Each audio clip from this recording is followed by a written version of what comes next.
الحمد لله الذي هدانا لهذا وما قلنا لنهتدي لولا أن هدانا الله وأشهد أن لا إله إلا الله وأشهد أن نبينا محمدا عبده ورسوله صلى الله وسلم وبارك عليه وعلى آله وأصحابه وأزواجه المؤمنين وبعد. مجلسنا الثاني مع الشيخ محمود شبلي ومجلس كل بعض أمام محاضرة اللباط الله حين مع شيخنا الشيخ محمود شبلي محاضرة معاند وحلي بأنا ماشي قصة سعونيس إن شاء الله تعالى إلهي وحن كبرينا سبحانه وتعالى إنه شيخنا وافتشيه إنك أنا دقيسي وحن نقول إلهامي إن شاء الله إنك نقول انتفاعه وجزاكم الله خيرا وصلى الله وسلم على نبينا محمد. بسم الله الرحمن الرحيم الحمد لله رب العالمين وصلى الله وسلم على نبينا محمد وعلى آله وأصحابه أجمعين ومن تبعهم بإحسان إلى يوم الدين أما بعد. إلهي حان كبر سبحانه وتعالى حقي خير كأنه نوافتشيه إيمانك التوحيد كان ينوسقه waxaan u malaynayaa waa dadku qurbaha iska joogtaano iska sheekada iska rabtaan marka waa idinka isaga sheekayno hadii la iska sheekeeyo la yiraahdana marba meel bay kula dardartaayo wadaadada mararka qaarkood ujeedda badan bay dhahaan oo meelo badan ay ka hadlaan markay rabaan si aan hal mawduuc loogu xayirin buu yiraahdaa mid ujeedda badan oo mar adduunka hadasho mar aakhira ka hadasho mar xasaawan noqoto mar beri waxaa dhacay noqoto marka waayahan dambana warbaahinta waay dambe nagu soo kordhisayo eray BBC ay bixiso qubanaha talaatada la yiraahdo wadada qaarkood koor kale ku magacaabaan waa inay qubanihii salaasada oo kaleeto waay waxaan xalay wax ka sheegnay qayb ka mid ah talooyinka quraanka iyo sunnadu dadka ay siiyeen oo loo tilmaamayay say adduunyadooda u noolaan lahaayeen aakhiradoodana u badbaadi lahaayeen intaanan qaybtii sunnadeen dhexda kaga tegay dhammaystirin mid qaloo qur-aanka aan ku bilaabayaa ilaahi subxaana wa tacaala si guud buu muslimiinta ula hadlay talana waa la siiyey taladaana waxaa loo sheegay adduunkan inay dan ugu jirto aakhirana ay dan ugu jirto ilahi wuxuu yihi wactasimuu bixabli illaahi jamiican walaa tafaraquu xarig ilaahay wada jir u qabsada oo niman yahow ha qaybsaminoo idinku ha iskhilaafina jumladaa kooban ee aayaddoos kitaabka iyo sunnadu si badan u faahfaahiyeen intan kooban ee aayaddu 3 arrimood bay tilmaantay wada jirka way tilmaantay sida loo wada jiri kara dadku isugu duubnaan karaanna way tilmaantay waxaa kaloo tilmaantay wada jirka haddii la waayo in baylah imanayso inba meel ka biyo cabayso aayaad kalena waxay faahfaahiyeen intaa qaybo ka mida ilahi subxana wa tacala adna wuxuu nagu yidhi xarig ilaahay wada qabsada jamiican dhammaantiin si wada jira in xarig ilaahay wada jir loo qabsado oo la isku duubnaado oo dadku ay midaysnaadaan waa mabda' gaal iyo muslimba ay qireen wanaagga uu leeyahay wada jirka iyo isku duubnaanta in la qaybsamo oo kiskis la noqdo markaa shaatigii la dooniba ha loo xira qaybsanaanta ama sidii la dooniba magacii la dooniba ha loo yeelo diin iyo dunyabe islaam iyo gaalba aadamuhu waxay qireen aakhiraba intaan la gaarin adduunyada in lagu jabay oo dhib iyo rafaad badan lagala kulmay waxay ka dhigan tahay wada jir u wada qabsada xarigga ilaahay waxaa jira wada jirka lagu gaari karo laakiin aan kala tag lagu gaari karin oo ama diinah ama adduunye ah intaanta diinta la gaadhin dunyadani innaga lafteennaa ku mahmahnay gacmo wada jir bay wax ku gooyaan baa la yidhi hadday wada jiraan waxbay gooyaan laakiin keligeed hadday noqoto cad ma goosan karto oo wada jirkaa gacan baa lagu gooyaa laleeyahay insaan aadama a tahay dabiicadda aadamaha ilaahay ku abuuray cidlo kuma noolaado dee xayawaanka duurka cararaya ee keligii dhirta iska daaqsanaya ma tihid qasab dad inaad la noolaato wey inkastoo la sheegayey halkiina waddankiina South Africa saxaraha Kalahari miyaa laygu yidhi aaggiisa dad sida xayawaankii duurjooga lasoo qabqabtaa jiraa laygu yidhi soo ma jiraan dad duurjoogaa jiraa laygu yidhi maran Australia tagayna dadkii waddanka loogu tegay qaybo ka mid oo aboriginal la yidhaahdo oo iyagana duurka ku jiraa jiroo lasoo qabqabtaa la yidhi uma la baabi'iyey oo duurka la geliyo waddamada deganaan jirtay wey laakiin duurka waxaan u marka hore cabsi baa bartay iyo carar markii duurka laga soo qabqabto dee markii show mid baa loo sheegay laba arrimood buu wuxuu akhriyey aragtidii Darwin ahayd aadamuhu asalkiisa daanyeer iyo waxbuu ka soo jeedaayo muddo markuu joogo soo ka soo dagaa geedaho dhogortaa ka yaraato xubnaha isdhaldhalka yaryaraado dabada iyo saynta ka go'do waa kalshow loogu sheekay haddana wuxuu maqlay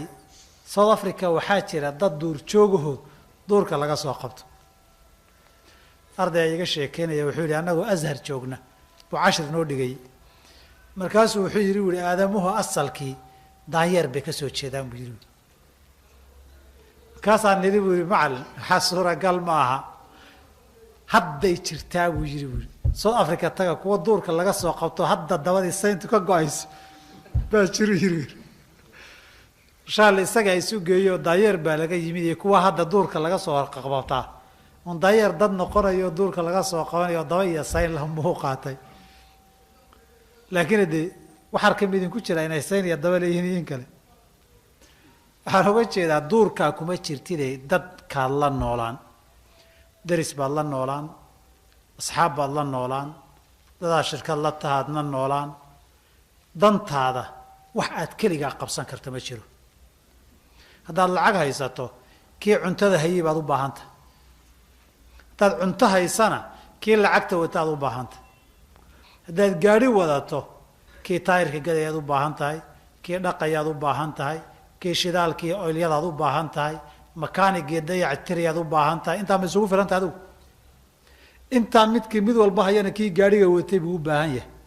darawalkii baad u baahan tahay dukaan haddaad furataan kii injineerka idin dhisi lahaayee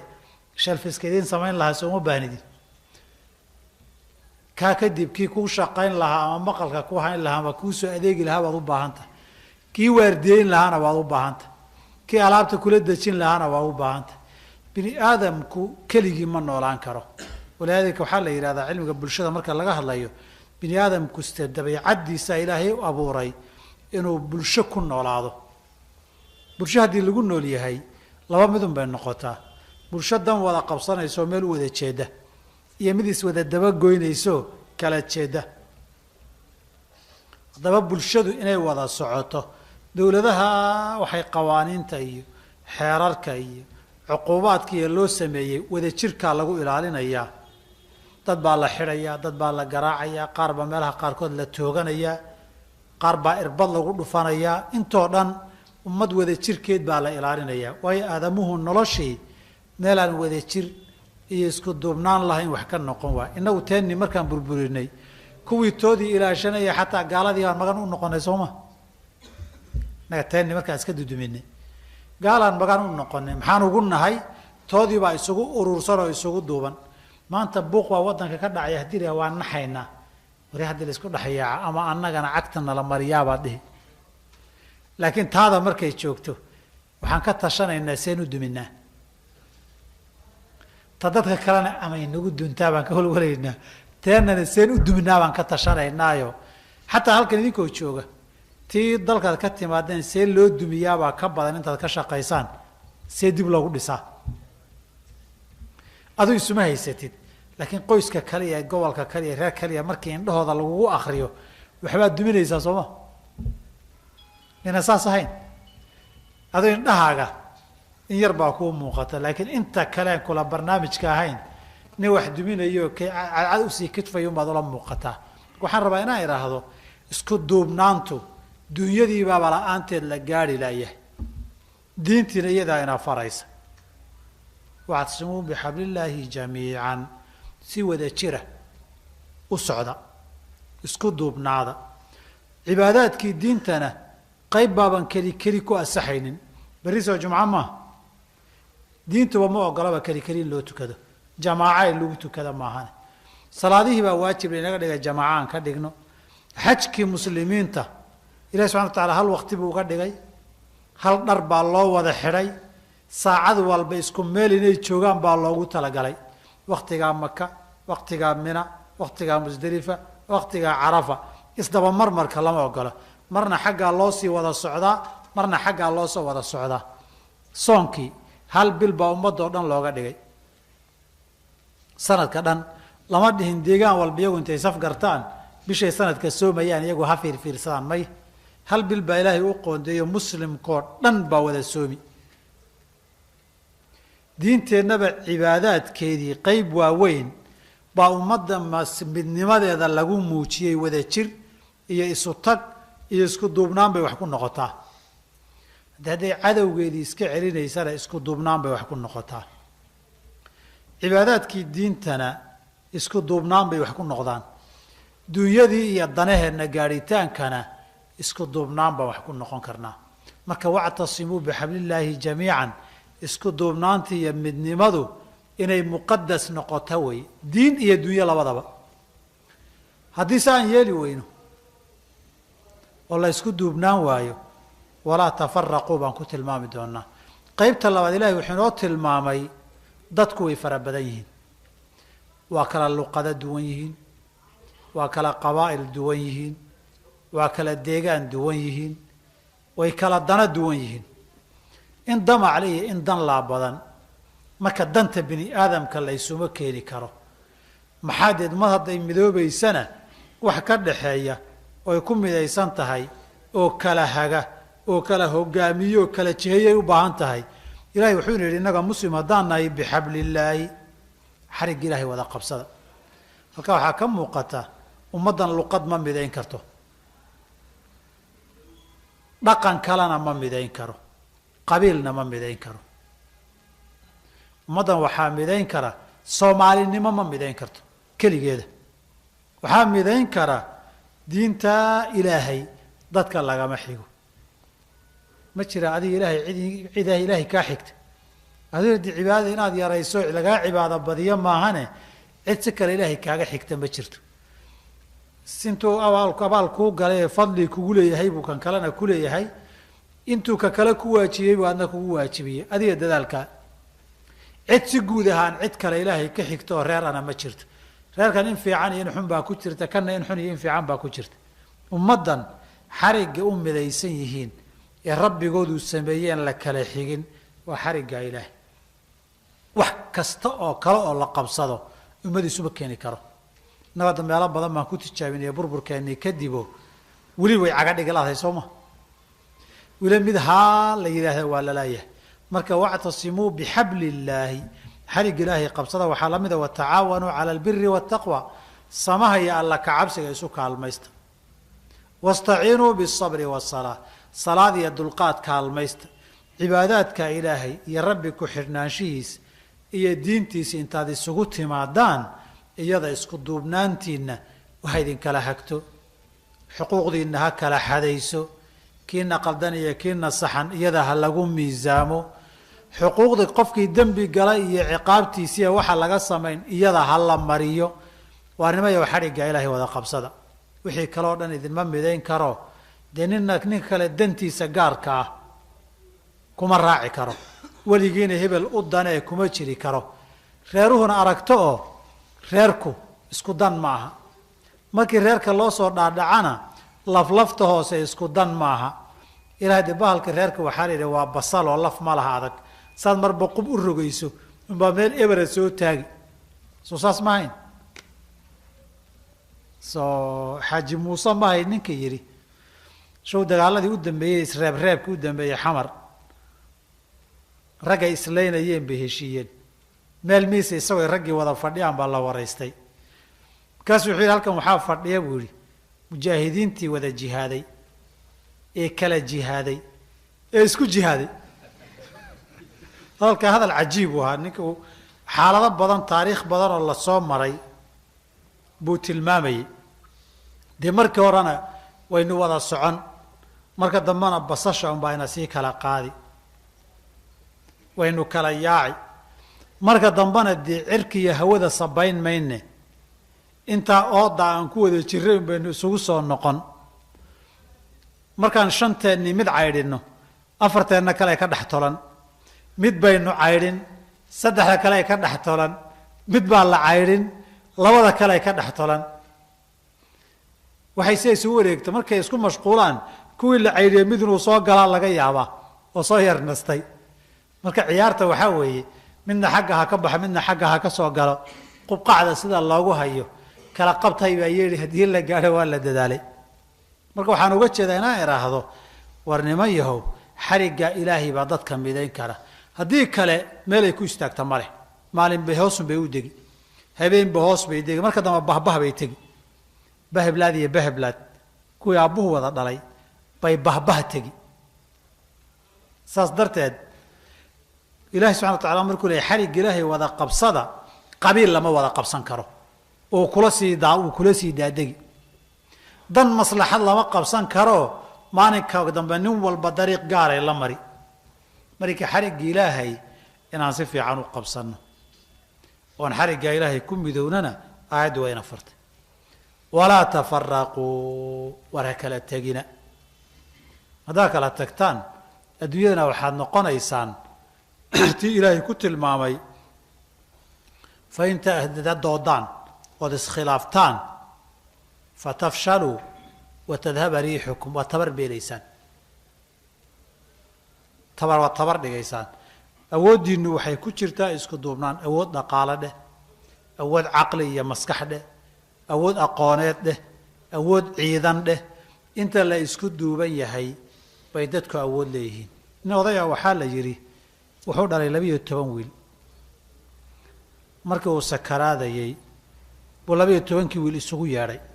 markaasuu yihi wiil walowba 2 ulood ii soo go maxaad ku fali aabe anaa idiin sheegiye 2 ulood ii soo go nin walba 2 ulood buu la soo istaagay wuxuu yihi 2 ulood mid jebi dhash waa jebiyey adna jebi 12kii mid buu yihi jebiye markay jabiyeen wuxuu yihi 12ka soo hadhay isku qabta adiga jebi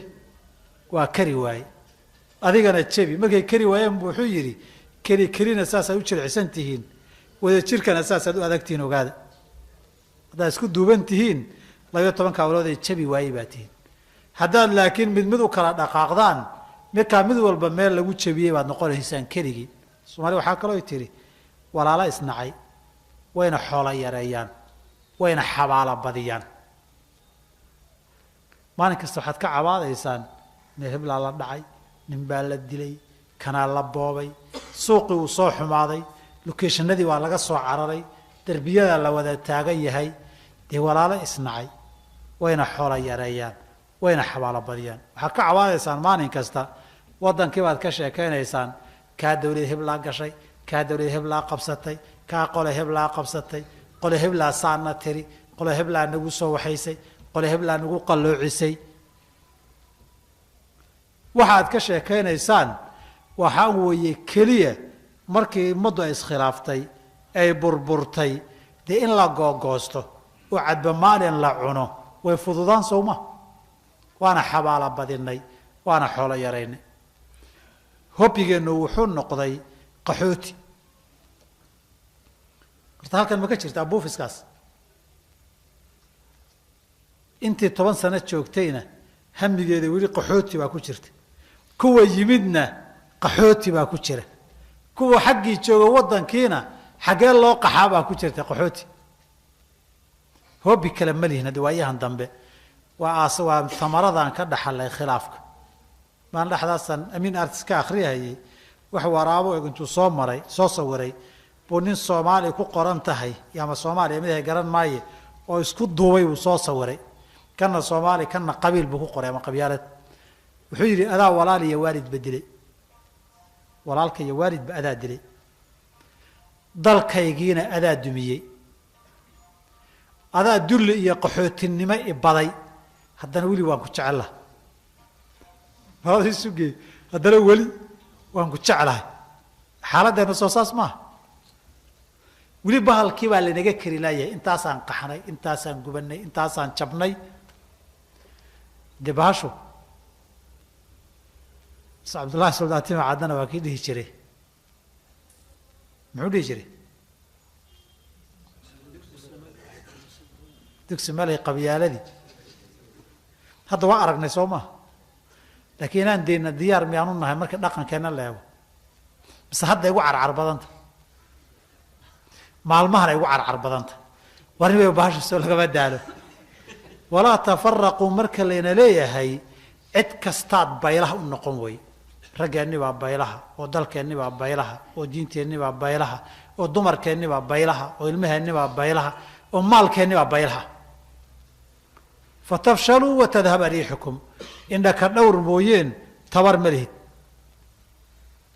nin allaalay ninkaad ka adkaan jirtay oo dhan baa kaa adag nin allaalay ninkaad wax ka ceshan jirtay oo dhan baa kaa adag adi hilib bisiloo waxaad tahay nin walba cunayo tii shisha iska daaya tanaad joogtaan midnimo la-aan iyo isku duubnaan la-aan baad lokeeshinna ugu jirtaan shalay baan wiilasha allah u naxariistay aaskooda ka lahaa wareedha intiina cape town joogtay south africa iska daaya inta cape town joogtana iska daaya intiina masaajka ku wada tukata adduunyadiina ma isu raaci kartaan nimayo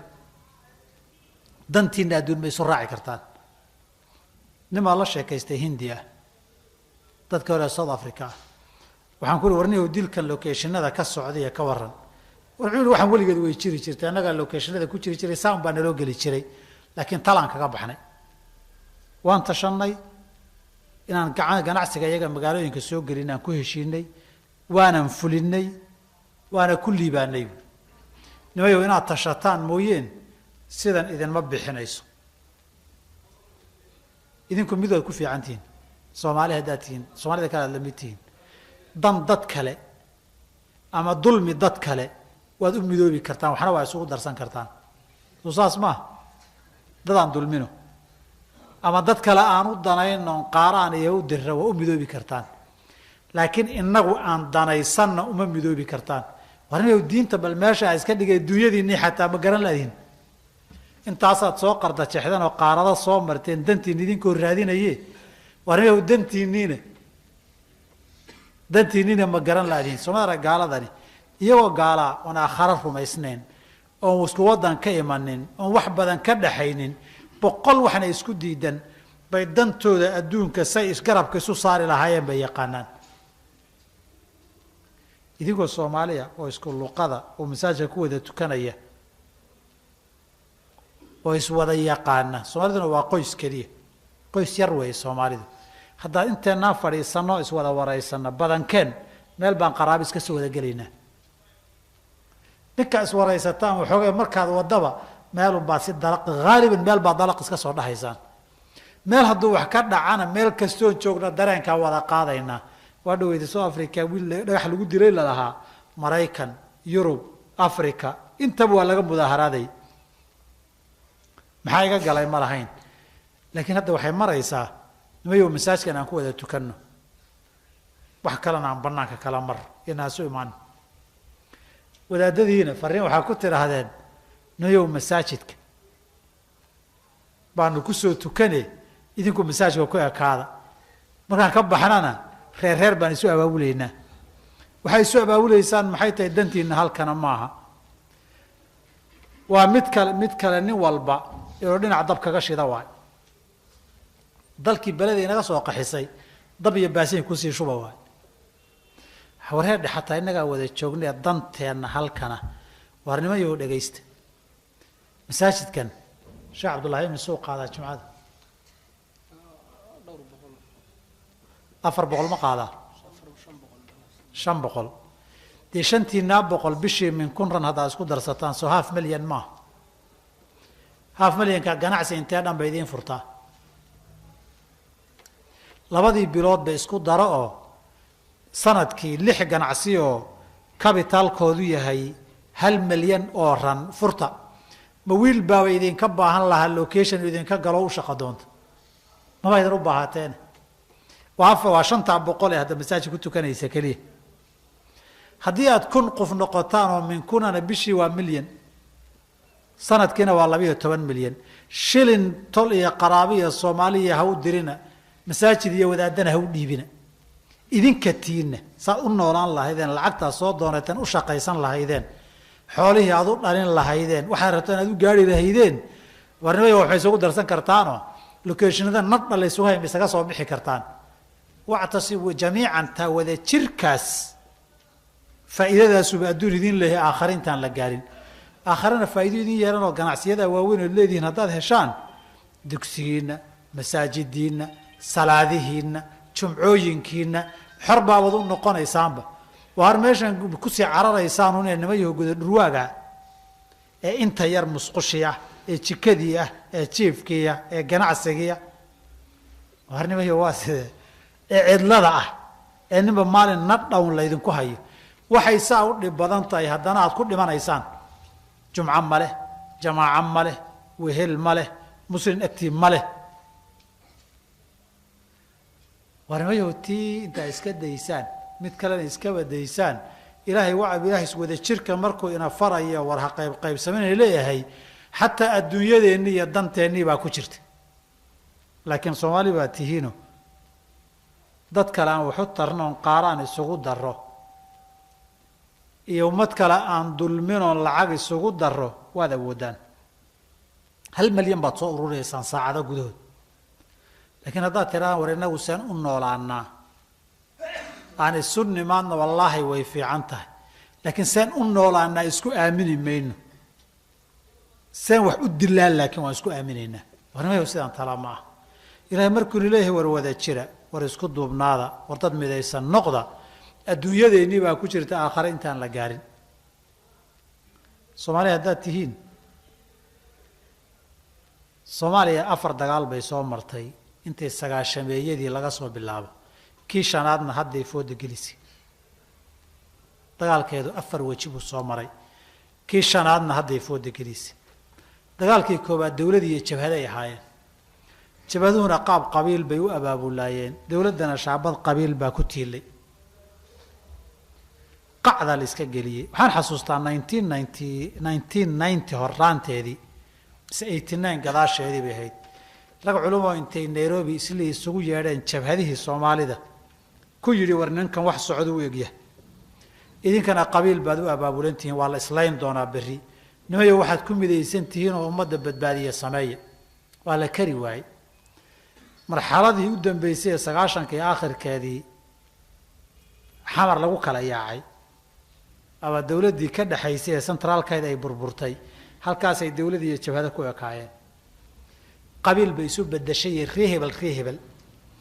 bugtaa la iska qasay sooma. wax qaxa iyo wax dhinta iyo wax baabaa iyo wax isdhaca iyo waxaad ogtihiin ilaahay un ka deeqayo xaalkiisa aad ogtihiin baa bilowday. waxaan maray bede inta badan dadka aan wejigooda arkay da'yarta ah intaa wixii ka dambeysay ama dhasheen ama aqliyaysteenba. muddaan ku jiray bahalku hoos buu inoola daadegay. raas buu tegey, ray buu tegey, jifiya reer hoosuu tegey. weji saddexaad baan u gudubnayoo qabiil isu raadsigii baa yaraaday. qabqablayaal bay isu bedeshay. dhowr qabqablayaala oo qandaraasyo qaata oo ciddii qandaraaskoodu soo galo cidduu dooniba ha ahaadee hawshooda ka qabsada bay isu bedeleen. laakiin iscayrsigii qabaa'ilkuun accidenti marmar dhaca mooyaan waa yaraaday. laga yaabee dee nin qabqablaha meeshuu joogo nin reerkoodu ku badan yahay inuu ka yar cabsada laga yaabo.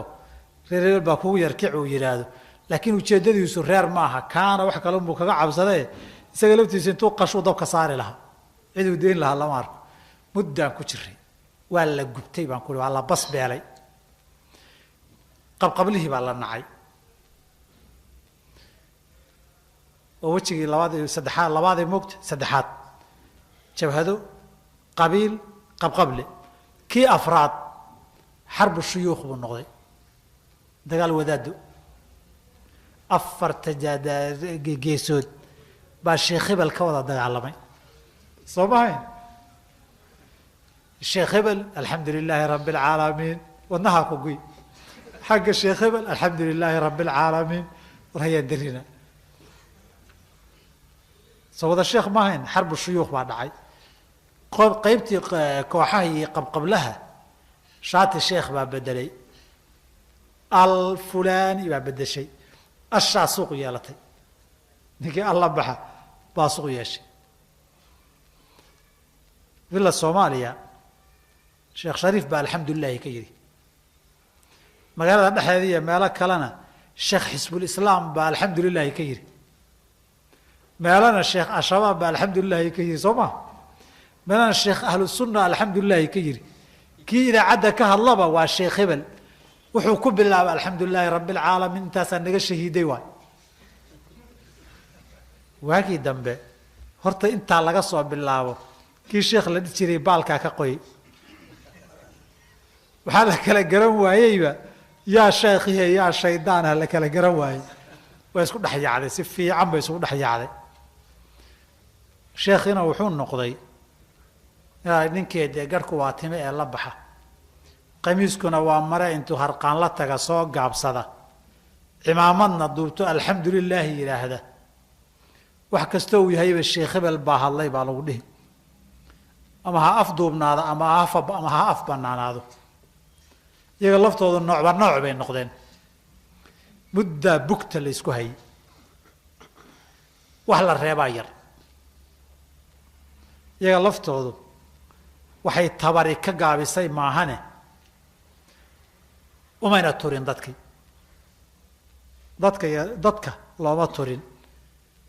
ilaahu sheekha naga qabaa ka dhacday ilaahu ka sheekh la yidhaahdo rabbow naga qabaa ka dhacday nin kastoo dan lahaana soomayda arag ku shalay woo loo dhahaa oo maanta qamiis iyo cimaamad intuu qaatay sheekh hebel laleeyahay oo badan soomayda arag agoo halkiisii buu joogaa meeshay bahashu u tiilayna weli waa fadhiyaa shalay qabqablaad u taqiineen maantana waxaa loo bedelay sheekh hebel miyana saas ahayn waxaa la yidhi munaasabaad badan baan ku sheegay reer soomaalida waxay taqaanaa sanadkiiba maro la akhristo oo qabaa'ilku xoolo akhristaan oo hilbo qashaan reer baa hilbo qalad lahaa meelaha la isaga yimid marka nin iyo wiilkii geel ka yimid oon salaadba aqoon baa ka mid ahaa markay yimaadeen hilbihii baa waxaa la yidhi warawey reerkii maanta masaajidkaa munaasabadii laga dhigay baa layidhi masaajidka markay yimaadeen duqi hilibkana waa rabaa dee nin lagu cadcadoo boor badan oon soo weysaysan masaajidka haddii lagu arkana isma qabanayso wuxuu yidhi aabe haweyda nooc shimbirta kamid oo beeraha cuna waayo aabba haweydii hilibkii masaajidkay la galeene cagaha soo dhaqo yidhi cagaha waxa weyse qabees ka soo dhig buu yidhi dee masaajidii baa sheekhii markay wada badatee cimaamada la wada duubtay baa cagaha lasoo wada dhaqday baan ku yidhi nin walba sheekh buu noqday marka soomaaliya horta kii sheekhaha dib in loogu noqdo yaa sheekha la yidhaahdo waa hawl adag oo taalla waay iyo yaa wadaada hawl adag oo soo baxday waay waxay socotaba waa laga daalay dadkuna way naceen ilaa ay gaartay hadda si aan tala u sheegnaba waan garan laanahayba si fiican baa bahawadaada baalku uga qoyan yahayo haddii xataa ummadda ha ka talin lahayn allah waa kuwii shalay dadka laayay waa kuu taalla meeshaa tagtaba hadda waa sii gabagabo dagaal gobolaysi baynu hadda gallay waraaqaa laynoo soo qoray federaal baa laynaga dhigay gobolla isu raacaa la yidhi wejigan hore dagaal gobol iyo maamul goboleed baynu gallay waa weji cusubo isna dhinac shaati qabiil ka wata waa weji cusubo dagaalka lagu cusboonaysiinayo wey markii fershankan laga daalaba isla dagaalkii oo fershan kala ah oo naqshadii modelka wax laga soo badbedelay baa taala haddana modelka cusub ee yaala model gobolaysi ah waay waxaan malaynayaa si fiican nadha inaan la isaga guri doono si fiican in nagta la isaga taagi doono ilaahay laakiin dadka uu ka badbaadiyo kaasi mid kaluu dabada ku hayaa sideedaba dawladaha xuduude isku haysta Soomaaliya maqal maamul goboleedyaduna hadday dhismaanba xuduuday isku qabsan doonaan maamul goboleed kasta xariiqin xuduud oo qabaa'ilka kala saaraysa ma jirto tuuladan oo gobol hebel ka tirsan reer hebel baa degan laakiin gobolka kale ay u badan yihiin gobolkii maamul goboleed buu raacay dheh tuuladiina xaggay raacday kuwan xagga ka raacay waa minority oo saami badan looma ogola kuwan kale xagga raacay loo badan yahayna kuwa maqnaanshahooda wax badan bay ku waayaan tuuladu xaggay raacay iyo raaci meesa xaggay raacay oo wax dawladuhu isku haystaanoo maamul goboleedyo xuduud isku haysta meel fogba maxaad u aadaysaan Puntland iyo Somaliland maxay isku leenayeen xuduud Ingiriiska ka tagay baa intan martay iyo intan reerkan ay u dhasheen oo xaggan ay mari Soomaaliya bal idinku waxaad fiirisaan hal gobol oo qaaliban aan reeruhu isdhaafin deegaanku aan isdhaafin iyo tuulooyinku bal fiiriya ma jiraan حتى هذي معمول قبلات يوم مركي أين آذي سقط لما نضل إسكتاعنا أي دسمان هذا معمول قبلات يوم حدودي يسقط قبسان دونا نضل على إسكتاعي دونا كاسم وجهي كانوا يبي نقون دونا مسوتشي كلو اللي حاد نقون دونا ما قرنيه ورك النحر كيسو وجهي هذا بدن يعني ما شو حوك سوهاري بابك قحيتان كي يحريها قحوتي جنا كوا عصب على ينوفر دونا قعدها كوهايسو قحنها الله سيفرو بيردلك علها النقطة واي هذا سلا يلا والله قرن معي هدي الله ده لها ضدك دين هلوب بادينا بالله قيم ما ننري هذا دين تادو شيء إنسان صوتي عن صارك ما هم بالودي هذا ضدك هذا في رسان أنا أقول متجين لك جمهورية ده لكن ذلك كيمد أنت عند دجالك وداده قارين بيدتك الدين توقد لو يهين أنت دجالك وداده قارين لبدا لانا دحه بيدعودي يدتك الدين سو يستاج كغفي عيهين أنت كسوق الرئيس أنت كسوق الرئيس هذا شو الله نقم بابا لقاسم شعبت بالو دفهم واكوي بالو دي واكوي تتكلمني شاح عسون اللي هذا وحن كاخرية 209 كي آخر كذا هرانت أنتو حمر تجوا صون نقضي بوعصاق رعوان وقتها وكم عابي وان حي وذات بن مودي ما بقى شيء وان حي وذات بن مودي ومحيتها أنا ودي حمر السعودون نين إسواق ده وقال اللي يروه وان حي مركو سيجار شتاي وعن فرحيو وذات بن مودي يريد لك يا براوي وهذا دو سيجار شيء إن كان كلا يكسر ده وقالي وحبه كوها يستابع ليريو نب لكن مركو سيجار شيء توحى وبدنا وكوه سمايو وإنه موبايل يحكابه ويرد كل با قرال كم من كأقريد يعني متجيني إذن كلا جاي أبا قاركين وشجوا يجوجي هذا نيران وردت كيسون نقطة هذا قاركين بحبل الله مركان كان لا يحرق هلا ولا قبصده قارب يردد صنايع وذاتك متيهر وقصة ولا رد هذا بالله يا أبا ذاتك الدين تحتين للنعسية الله تلاقي وحبضنا والصعدنا إلهي بحالك أسرارت إلهي بأوجو مركو يسوي عدايون بينو دين دونا مركو حرها هذا ورنبي هو حاصل لنا ودعي إذا تيجي هذه الدولة قبيل بأسول ليسان كدبنا قبيل بأسول ليسان حدنا واد مركلة تجابين ليسان قبيل كيو معمول قبيل تكون عاونة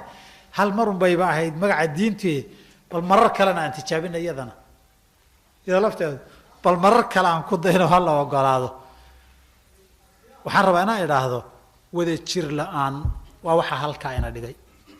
wada jir la'aan waa waxa lokeeshinada aad ugu baaba'aysaan. wada jir la'aan waa waxa qaxootiga aad ugu hamiyeysaan ka idinka dambeeya maanta halkan haddii sponsorada la yar furo caawa telefoon baad wada qabsanaysaan. wanaa meeshan ay ka furanta lacag baan kusoo diray soo carar baad wada dhahaysaan sooma. waaba ummad kii maqnaa iyo kii joogayba hamiga laga fikiraya waa qax. qaar doon layso bad ku dhammaada, qaar burcad layso, qaar saxara ku baabaa, ama waan dhiman ama qaxooti baan heli. labadaa aan dhinto intaan qaxooti waayi lahaa halkaas naga maraysaa. marka ilaahay markuu leeyahay wacsimuu bixablillaahi jamiican, haddiina amarka ilaahay intaan qaadanno maalinkii horreeyaba aan isku duubnaan lahayn intanoo baylaha maynaan noqoneen. dadkeennuna baylaha ma noqdeen, dalkeenni iyo diinteenni iyo dunyadeennuna baylaha ma noqoteen. laakiin markay saa noqotay magacuu dooni hawatee ninkii muraad kaa leh uu kaa muraadsan uu kaa shaqaysan. mid adiga ah oo muraadka la fuliyana waayi maayo. marka wactasimuu bixablillaahi jamiican walaa tafaraquu. warnimayahu qaybqaybsanaantan ha laga daayo, inba geesu socodkan ha laga daayo, inba meel kullisitaankan gaarka ah ha laga daayo. oo dadkii iyo dalkii waad ka soo maqan tihiine waxaad u qaban doontaan ilaahay baa oge. tiisa ninkii wax tara baa mid kalena ku dara. tiinna halkan joogta nimayow isugu duubnaada diintiinna iyo dunyadiinna. markaasaad annaga wax noo qabanaysaa. annaga waa ku farxaynaa haddaan arag idinkoo isku duuban oo dunyadiinnii shaqaystay oo magaalada galay oo dad la tartamay oo hanti iyo maal samaystay haddaan aragnana waa idinku farxaynaa. haddii kalena dhammaanteenna waynu wada nixi, waynu wada calaacali un. dhammaanteen waynu wada nixi oo waynu wada calaacali. waxaan iska noqonay aliley uhin kala badin weyde. alla waxaa dhacay laa ilaah. ummaddan hadday isku duubnaan lahayd laakiin ficil aan u bedelo. waxaa ka mid a waxyaaba ilahi inooga dardaarmay subxaanahu wa tacaala aayaad kale oo qur-aankiisa ka mida. wuxuu yihi qul haadihi sabiilii adcuu ila allahi calaa basiiratin ana waman itabacanii wasubxaana allahi wamaa ana min almushrikiin. waxaa inooga dardaarmay diinteenna oo hadda aan ka soo sheekaynay lafteedu marxalad dadka iyo dalka baaba-ooda qeyb ka mida inay rag ka dhigeen baa halka ilaahay nagu tilmaamayaa diinta lafteeda iyo xarigga ilaahay sida loo qabsanayo. nabigaa waxaa lagu yihi alay slam waxaad dhahdaa anigu dariiqayga kan weeye, kitaabkaa iyo sunnadaa weeye. aniga iyo ciddii i raacdaybana diin aan naqaan baan dadka ugu yeedhaynaa oon gaadhsiinaynaa. halkaa waxaa laynagu dhiirigeliyey diinta aan qabsanno, laakiin qabsashadu ha ku salaysnaata aqoon iyo barasho. diinta yaan marti laga noqon. waarnimayahu magaalada markaad timaadaan luuqyadeedii iyo gawaarideedii iyo laamiyadeedii iyo luqadaheeda waad barataan. iyada diinta barashadeeda maxaa gaalgaal ka dhigay? diinta in la barta maxaa diidaya? da iyo waayeelnimo waanaguho ma diido. oo 60 jirkii yurub galay afka yurub buu ku adeeganayaa. qur-aanka markaa u sheegtana waan waayeelo carabka ay adkaaday buu ku dhihi. af jarmalna wuu baranayaa, wuu ku adeeganayaa. bal adigu sidhe af jarmalna wuu baranayaa oo ku adeeganaya. af talyaani buu baran. 60 jir baadiya laga keenay isagoo talyaani habar talyaani la hadlayo wax ka iibsan baad arki. adar qur-aanka maad barati markaad dhadana wuxuu ku dhihi waan waayeelo carabka ay adkaaday. cilmiga barashadiisa lagama waayeelo. saxaabadan ina soo gaarsiiyey radia allahu canhum wuxuu nabigu u yimid oo islaameen iyagoo rag waaweyn oo waayeela, iyagoo reerala oo carruurtoodu reereleeyihiin bay islaameen. intay nebiga la joogeen bay diintii barteen. dad culummo oo taariikhdu ay xustana way noqdeen. marka diintu waxaa laga rabaa dadka culimmada iyo dadka ducaadda iyo ummadda guud ahaan diintan ku dhaqankeeda si uu u saxnaado. wadaadka bugta ana aada isaga ogaato, kaba cagaha soo dhaqday, cimaamada beenta ah xirtay, calalkan marada ana gaabsadayna una kugu dhuumanin. diintii in la bartay u baahanta. diin aan la aqoonin laguma dhaqmi karo. diin aan la garanaynin lama fidin karo. laguma midoobi karo diin aan xaqeedii iyo baatilkii iyo xalaashii iyo xaraamtii la kala garanaynin laguma dhaqmi karo. ummaddu waxay ku midoobi kartaa inay diinteeda barato oo asaaskeedii ay wada garanayso kow. inta aynan garanayninna waa la ina hagayo fasaluu ahla dikri in kuntum laa taclamuuna la yidhi. haddaydan garanayninna dadka yaqaana weydiiya. waxa u ayaan daran markii aqoon la yidhaahdo ha la ixtiraamo waxaan ka dhignay diintii ugu qaalisanayd. haddaad maanta maxkamad iyo leedahay oo looyar baad u tegi isagaa xeerka iyo waddanka yaqaanaad dhihi wuxuu ku yidhaahdaa samee baad samayn soo ma waraasaa yeeli maayo dhihi maysid isagaa war waxana say tahay marka lagu yidhaahdo haddii isagaa looyar ahoo yaqaanaad dhihi. dhakhtar haddaad u tagto oo wax kuu soo qorana maxaad samayn waad raaci. waramayna sidan ahayn haddaan ku dhaho adi maadaa yaqaanaad dhihi isagaa dhakhtar u hadaad guriga wax dhisdhisayso ood injineer keensato isagaa yaqaanee taasaa ka dhig labadaa la isma saaro kaa halkaa laguma dhajiyo markuu ku yidhaahdo waayahay baad dhihi. diinta markay noqoto horta wadaadku ha inoo dambeeye aan moolin aad dhihi aniga horta waxay ila tahay bal adu gaadhiga markaad meel joogto masale diinaha lasoo dhex dhigo labadaba waad arki horta aniga waxay ila tahay markay soo u wareegto bal horta wadaadkaan weydiinahay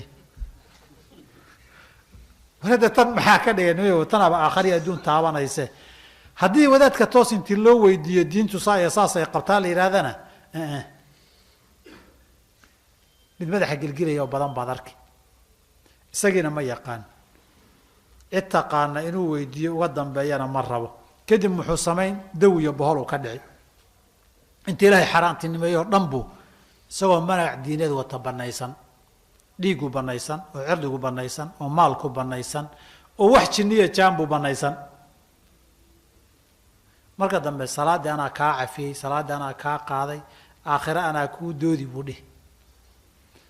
fastakhafa qowmahu faataacuu halkaasay ka bilaabataa. waxaad arkaysaa marka magac diineed macaasi isku ateecaya magac diineed waayo aqoontii diineed iyo cidda taqaana ha looga dambeeyo baa meesha laga saaray. hadda waxbaa inugu soo kordhay intaa dheer ninkii diin baan aqaanaa yidhahda hala dilaa inugu soo korodhay oo maxaa loo dili diinta ilahay baa loo gargaarayaa.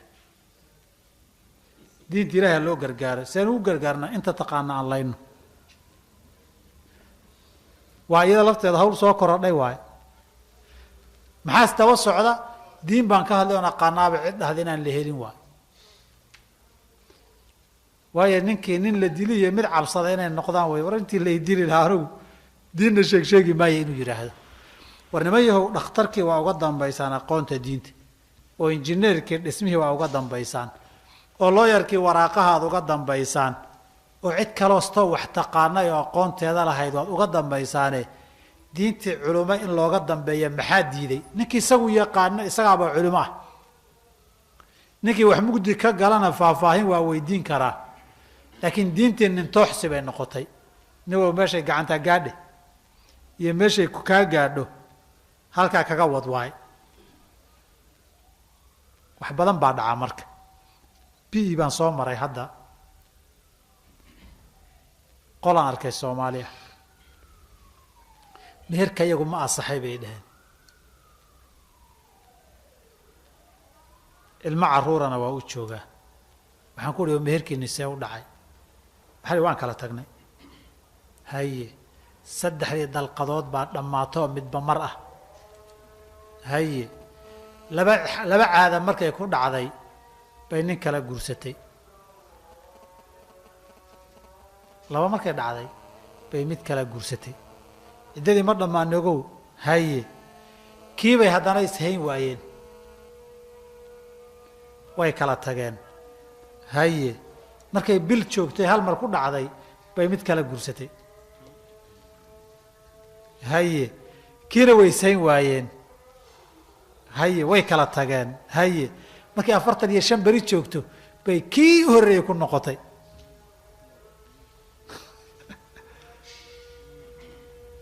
oo yaa idinku yidhi meherku wuu asixi annagay nala noqotay intaa iyagaa isu fatwoonayay de hadda maxay weydiinaysaan idinkaa isu fatwoonaye ma isugu wadaanu ilaa aakhara aad ka tagtaan may waa naga wareertay baa la yidhi hadda meelay u socotaan garan weyno oodan bay nala soo gashay bay yidhahdeen no through way baan gaadhnay yidhahdeen derbigii kii u horreeyey 3 dhammaatay ka ku xigay ciddadii horeon dhammaanin bay guursatay hadduu furayna markay bil joogtay 3 bilood calaalaqanay joogtay haddii ha saxiixataa baa la guursay kii marka baxayna 45 beri ilmo carruurana kii u dambe kii hore lagu soo noqday baa kadib ilmo carruura dhalay ilmuhu ma xalaal baa imise qas baa soo maray waxaanu xasuustay reer baadiyaheennii dawada laguu soo qoray dhihi jiray soo dawo ma ahaa waxa ku haya isi aniga waxa ku haya kule dawa lagu soo qori warada xanuunka kuma hayo soo xanuun ma cunaysaa adna way haya isi marka warnimo yahow markay diin noqoto ama qofkii yaqiinay noqda ama fasalu ahla dhikri noqda oo wixii culimadu isha wixii mugdi ka gala faahfaahin weydii wixii kalena waxay ku sheegaan iyo talada ay ku siiyaan iyo masalada ay ku sheegaan qaado haddaad taa qaadanin adna aadan aqoonin maxaa dhici waxaa dhici wax badan xilli aan filaya inay ahayd 1998 miya mise 99 bay ahayd bay hooyo Soomaaliyeed ii timid waxay tiri sheekhow wiilal baan dhalay wiilashu waa kala aabbo waana rag waaweyn haddaan dhinto inay hantida isku laayaan baan ka baqi intaan noolahay inaad ii dhexashiisaan rabaa waxaan ku idhi maba xumee hantidu maxay tahay waxay tiri waa guri qaniimo ah gurigaan qaniimo u helay 2 qoys oo ilma adeer oo isku dhow baa meel tuulo Soomaaliya isku laayay qolaa laga adkaado laga ceyriyay guryahoodii la qaatay way qaniimadu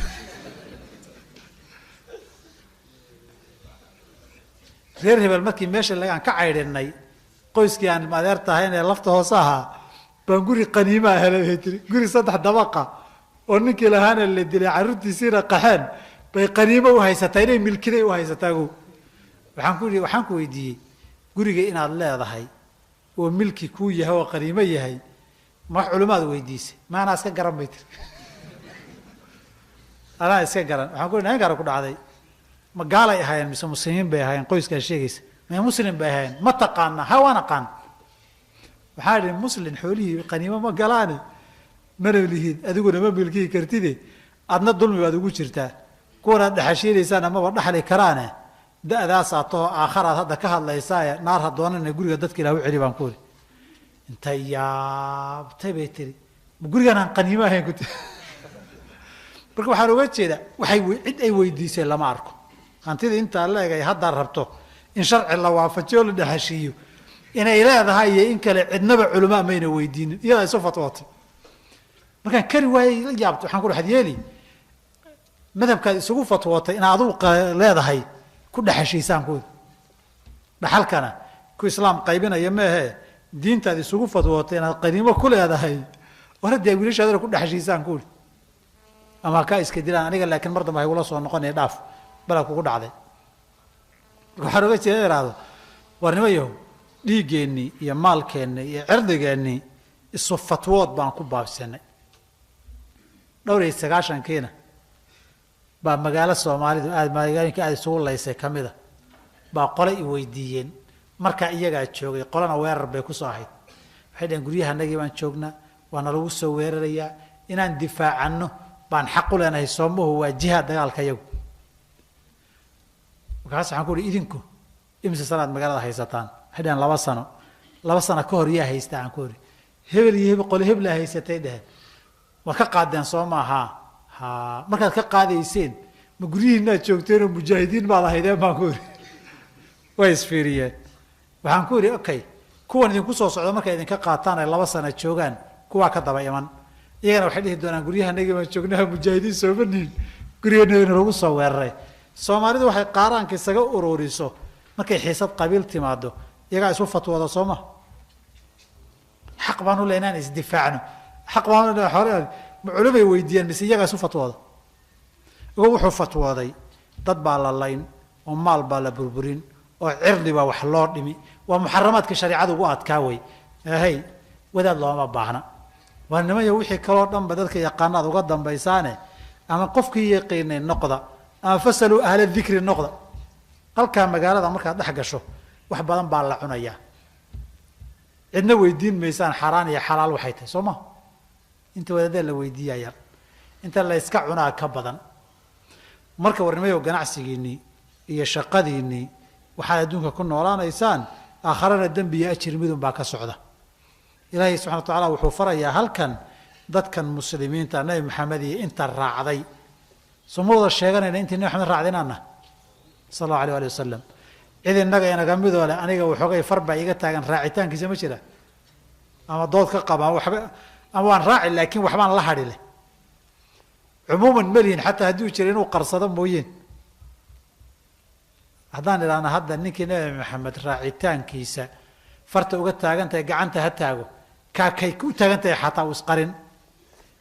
waayo mujtamac iyo bulshadii muslimka aan aqbali karin haddana waxay sidaas tahay wuxuu tilmaamaya nabi salaam dadkaasi diin waxaa u ah cilmiya aqoon ay yaqaanaan ama dadkii cilmiga yaqiinay intay weydiiyeen ay diin ugu kalsoonaayeen ay warkoodii diin ahaan ugu dhaqmeen dee saasna waa laynaga rabaayoo dardaaranku diinteennu ama aqoon ha noqoto aada taqaano inaad ugu dhaqanto ama ciddii taqiinay inaad weydiiso aada ugu dhaqanto warnimayahu labadaa midun ha ahaatay iyada lafteeda intaa kadib waxaan kusoo gabagabaynaya xadiidkii qeybtiisii dambe shalay waxaan marray shantii dardaaran 3 baan marray midda afraadi waa xiba linnaasi maa tuxibu linafsika takun musliman bay ahayd itaqi lmaxaarima takun acbada annaasi warda bima qasama allahu laka takun agna annaasi waxsin ilaa jaarika takun mu'minan waaxiba linnaasi maa tuxibu linafsik naftaada waxaad la jeceshahay u jeclow riwaayaad ba waxay ahayd xadiidka anas ee kalaan leeyahay wuxuu ahaa isagu saxiixan ku yilay laa yuuminu axadukum xataa yuxiba liakhiihi maa yuxibu linafsi ilaa walaalkii uu la jeclaado wuxuu naftiisa la jecelyahay riwaayad xadiidkaa waxay ku dartay xataa yuxiba liakhiihi maa yuxibu linafsihi min alkhayri dee nin jecel inuu dadlaayo oo caawa uu habeen dhaxa oo bad kala gala xumihii dadka muslimkaa la jeclow maaha macnaheedu wixii khayr adduun iyo khayr aakhiro ah baa nafteenna la jecela adduunyadan aada joogto ilahay inuu ku caafiyo aad jecesha ilaahay risiq fiican inuu ku siiyo aad jecesha ilaahay nabad inuu ku siiyo aad jecesha reer iyo ubad buuxa inuu ku siiyo aad jecesha ilaahay subxaana wa tacaala inaanu dhib iyo cabsi ku tusin baad jecesha intaa aada naftaada la jeceshahay muslimka kalena la jeclow kan la jeclow kan la jeclow xoolahan ilahay hadduu adiga ku siiyo kuwa kalena uu siiyo waxa ilahay agtiisa yaalla ma dhammaada ismana dhimo intaasoo gaal baaba xoolo badan haysatee muslimkan xoola hadduu helo maxay ku yeeli inay wax ku tarta maahani dadka muslimka oo guud ahaan inaad khayr iyo wanaag la jeclaato macnaheedu waxay ka dhigan tahay nin cuqdadaysan oo xasad iyo xiqdi iyo xumo ka buuxda ha noqonin nin qalbi bannaan oo qalbi saafi ah oo muslimiinta wanaag qalbiga ugu haya wanaagna la jecel noqo hadday gobol iyo meel abaar ka dhacdo ka wada nax laakiin ha dhihin ilaahay waan la rabay ilaahu abaarta ama cudurkan reer hebel inay kala gaabtaan waan la rabay way dhacdaa soo ma hadday duufaan iyo fatahaad dhacdo hadday xanuuno iyo cudurro dhacaan hadday colaad iyo dagaal dhacdo dadka muslimkaa naftaada lama jecelide inay ku dhacdaa hala jeclaan hadday ku dhacdana saad uga xumaan lahayd naxir hadday kugu dhacdo uga nax oo nabig alay slam waxay kii lahaa qofka mu'minkii hal jir bay isku yihiin oo xubinta hadday xanuunsata kugu hooseysa madaxaa kula xanuuni hadduu dhinac muslimiintu ka xanuunsadaan inaad la xanuunsataa lagaa rabaa abaarihii markay dhaceen qaxootiyada Kenya aad loogu soo qaxay dadkaan ugu tagnay waa tagnay meeshaan tagnay dad aad u tabaalaysan oo haween iyo caruur leh waxaan la kulannay dad badan oo markay ku waramaan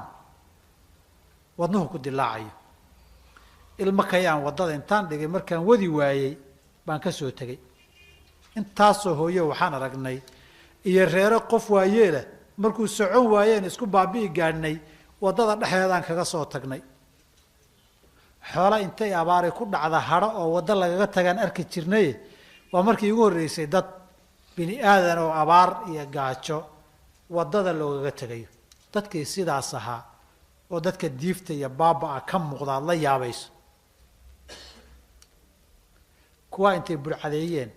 bay wadada u galeenoo inta sahaydaana ka furan dumarkana fara xumeyn wasla Soomaaliya ugu waxaas iga daraa meeshii baan tagnay dadkan maalinka la kulannay dadka ugu badan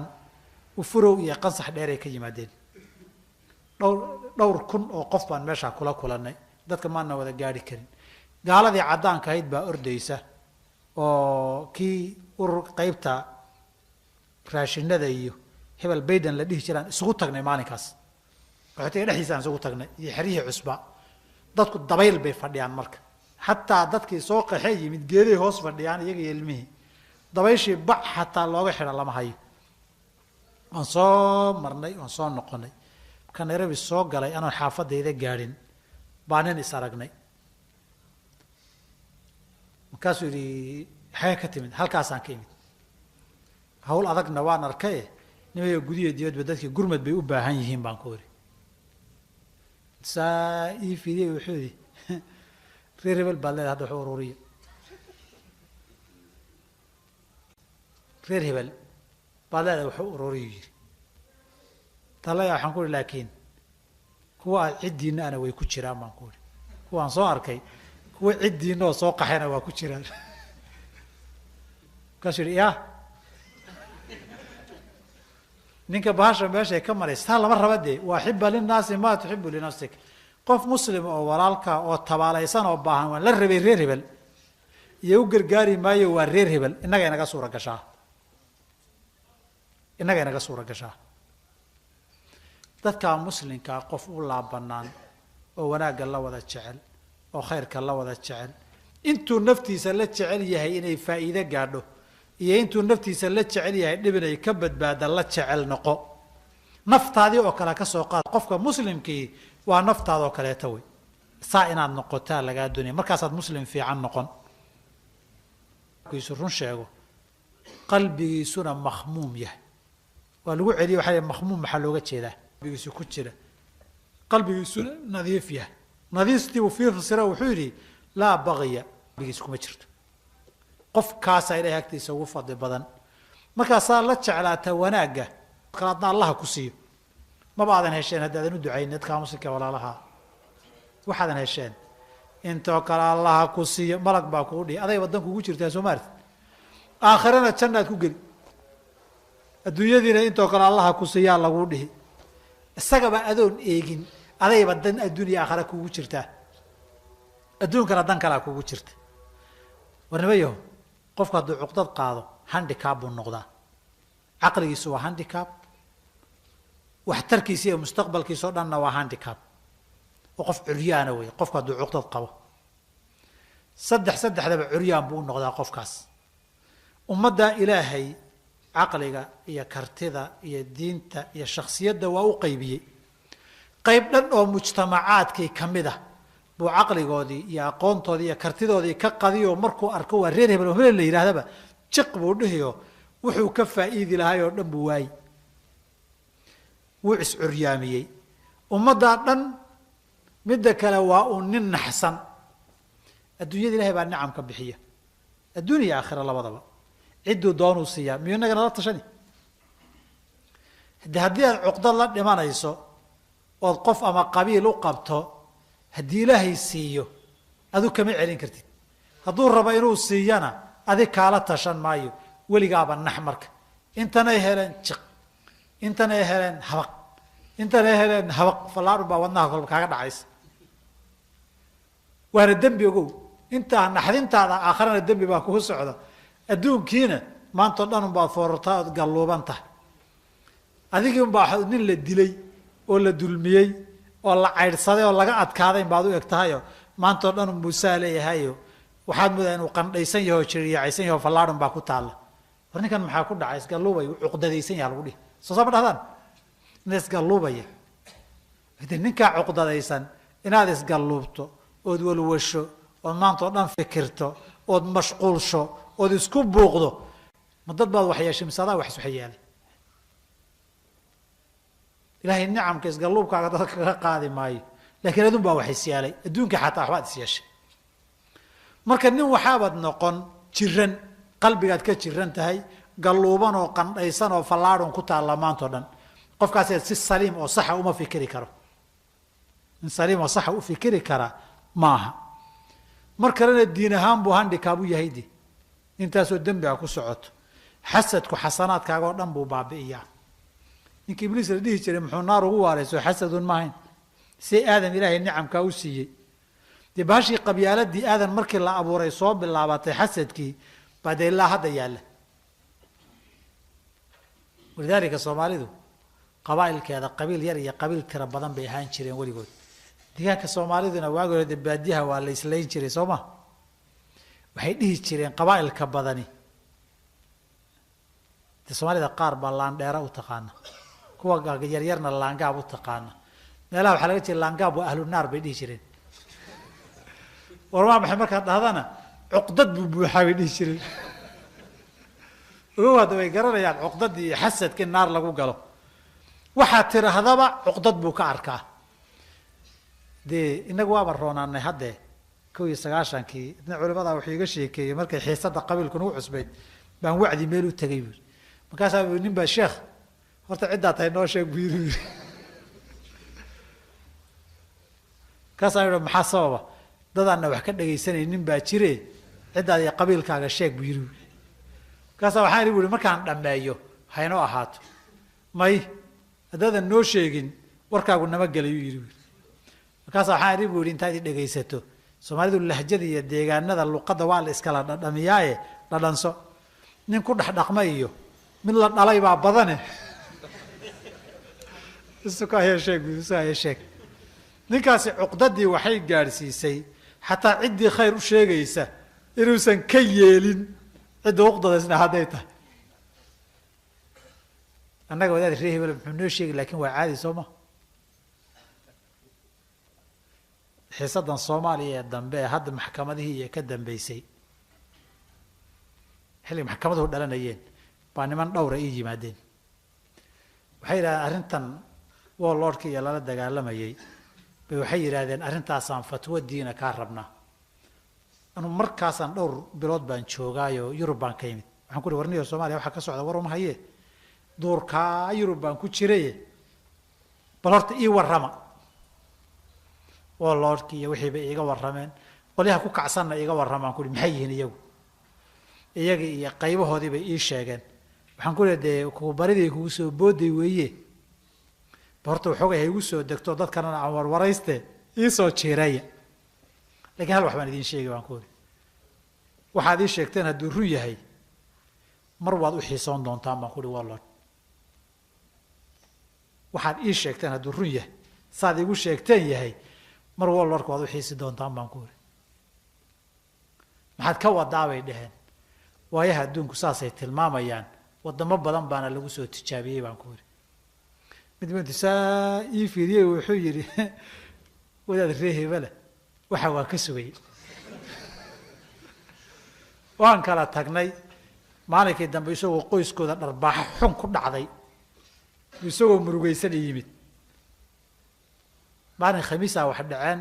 jumcadii buu ila soo tukaday anuu mawduuc kaloon ka hadlayay baa khudbadii kaga hadlay khudbadii ka yimid mid xiraabka igu yimid wuxuu yidhi waxaanaa dhacaya masaajidina kagama hadlaysaan waxaan ku niyo maalinkii ma garan aan hadalkaa ku yidhi markaasuu yidhi haa waxaanaad ka hadlayso tacsidiisa anu maalinkaasaan dhamaystay baan ku yidhi laakiin waagii waa kaad saa lahayde hadda warran baan ku yidhi waxaan moodayay nin baa igu soo baxay marka xataa wixii nasiixe ee loo laysu sheego wadaad reehibel aniga wuxuu ii sheegi ninka waaba jiran yahayba salaadu ku daba tukanayo hadda waxaan mararka qaarkood gaadhnay ninkeena tukanaya waayo ninkeena tukanaya wa ayaan mararka qaarkood gaadhnay hadda tiibaa yar fududaatay laakiin maalmahan halkeedii bay ku socotaa 91kii bay kor isugu shareertay sooma meel jinni oo Jubbaland la yiraahdo ba 91kii baashi ku celisay Allah musta'an marka warnimayo waxay yeeshaan muslimka inuu u laabanaan yahay baa la rabaa haddii waxaa dad iyo dal burburay arkaysaan haddaan cuqdad iyo xiqd iyo xasad intaan iska dayno aan isu laabanaan lahay wax kasta xal iyo wanaag baan u heli lahayn laakiin waxaan tale heli lahayn iyo waxaan tabar iyo tayo yeelan lahayn cuqdad iyo xiqdi aan isu qabnay iyo nici qabaa'ilka unba halkayna wada gaarsiiyey dariskaan u kala cararay niman baa waxaan kula waree dhahaya xamar iyo Kismaayo isu dhow warqadaha DC iyo Nairobi la isu marinayo amay halkan ka dhawaan lahayd boosto toos in laga sameeyo amay ka dhawaan lahayd innagii waxaan maraynaa hadda isma fahmi karnee cid kale ahaan oo kala dab qaado sooma cid kale ahaan oo kala ergeysaan maraynaa maxaa sababay dadku haddaan isu wada qalbi bannaannahay horta burburka meena ma gaadheen ciddan aan bannaanka ka keensanayna maba aynaan keensaneen innaguna ismaynaan weynin kadib waxaan ku heshiinay innagu waxa lagu heshiiyey ceeb mooyeen canaan ma keeno laakiin waxaan iska noqonnay uun gudinta ku goysay ninbaa waxay goysay wuxuu yidhi maada goynine qayb aniga kugu jirtuu geedku yidhi bay yidhahdaan geedka wuxuu yidhi haddaan daabka aniga lee gooyi loo gelin nimaada goyseen ciddan waddan bay qaadatay waxay samaystaan leenahay innagu haddaynan dabada ka wadin ma sameeyeen waxaan arkayso waa dunuubtii iyo macaasidii aan galnay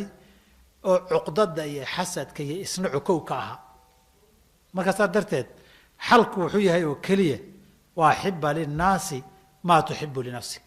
waxaad naftaada la jeceshahay khayr iyo wanaaga dadkaa muslimkaa la wada jeclow cuqdada iyo xiqdiga iyo isnaca iyo isdabagurka iyo isdabagoynta iyo isboqnogoyska iyo waxaan xumaha inaan iska dayno halaan idin weydiiya marka bal dalkii waa fara badan yahay oo ballaaran yahay intiina South Africa saa inaad yeeshaan ma noo bilaabi kartaan noo bilaabi kartaan bal cuqdada intaad daysaan idinku inaad isku dan noqotaanoo bal isku duubnaataan noo bilaabi kartaan allah ina waafajiya khayrka waa idinku dheereeyay raalli ahaada laakiin mayo hawshaasi hawl sahlan ma aha naf iyo shaydaan baa weheliya bahal telefoon la yidhaahdana iyo website la yidhaahdana badday baasiinkee dab kusii shidaan marka qolo walba ilahay intii laga baqo dadka muslimka akhriya adduunba dan baa ka dhaxaysee cuqdada iyo xiqdiga iyo isnacaha laga daayo waaxiba linnaasi maa tuxibu linafsika takun musliman islaamnimaduna saasay ku badbaadaysaa saasaan af iyo addinba ku kala badbaadaynaa saasaan diin iyo dunyaba ku xaqiijin karnaa ku gaari karnaa bal idinku tanaad ku tijaabisaan halkan si fiican insha allah waa idiin midha dhal marka idiin midha dhasho inta kalena insha allah waa idinku dayato jazakum allahu khayran wassalaamu calaykum waraxmat ullah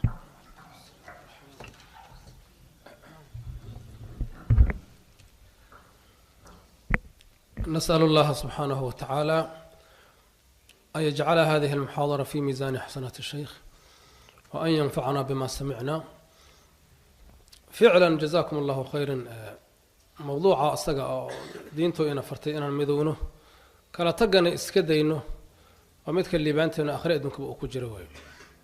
حيا لمن نمضنا ورحمد إن حريص كلا تقنا عذاب وي سؤال النبي وشاق عليه الصلاة والسلام الجماعة رحمة والفرقة عذاب من نمضوا عذاب وحالي من نمضوا نحريص رحمة وي كلا تقي خلاف كنا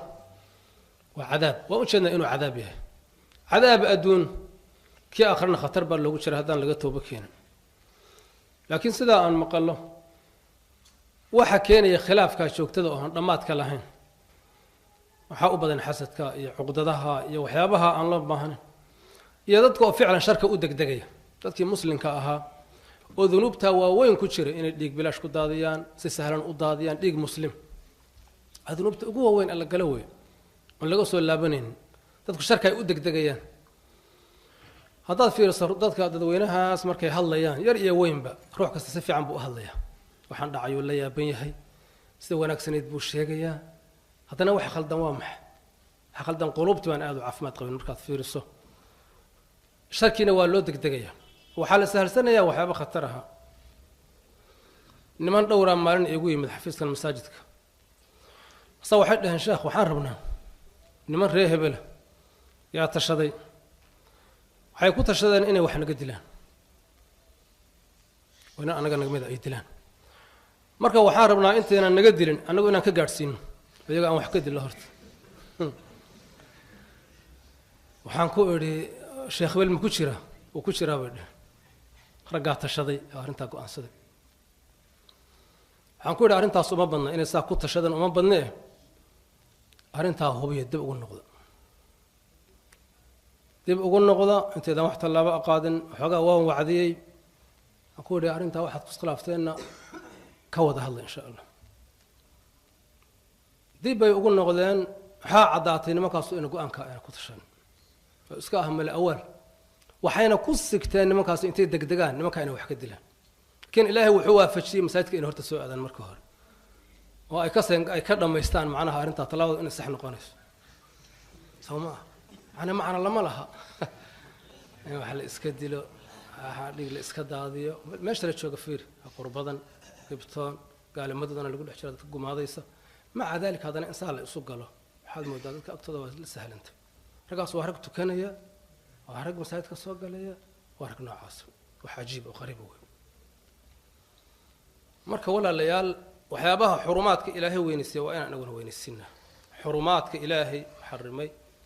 weynaysiiya waa inaan weynaysiinaa waa inay laabteena qulubteena ku weynaadaan amarka ilaahay waa inuu qulubteena ku weynaado nahyigiis waa inuu qulubteena ku weynaado saasaa muslimiin ku noqonayna saasaa marka waxaa iman inaan wixii xumaan xumaysanno sharkii sharaysanno dulmigii xumaanta la dagaalano hor istaagno tawba keenno meesha la inaga soo galaa inu marka waynu u jeednaa meesha la inaga soo galay meesha la inaga haysta waan u jeednaa laakiin ilaahay hadda waxaan awood u la'nahay inaan dhaqan gelino awood baan u la'nahay ilaahayna waafajiy subxaanahu watacaala kaloo dhahana garan mayna ilaah ha la barya subxaanahu watacaala bal niyadana ha la isku dayo in la hagaajiyo oo waxaan kada laga soo noqdo oo waxaan waa u jeednaa meesha inaan dhigeena aan ka soo noqona in sha allahu tacaala jazaakum allahu khayran asalaamu calaykum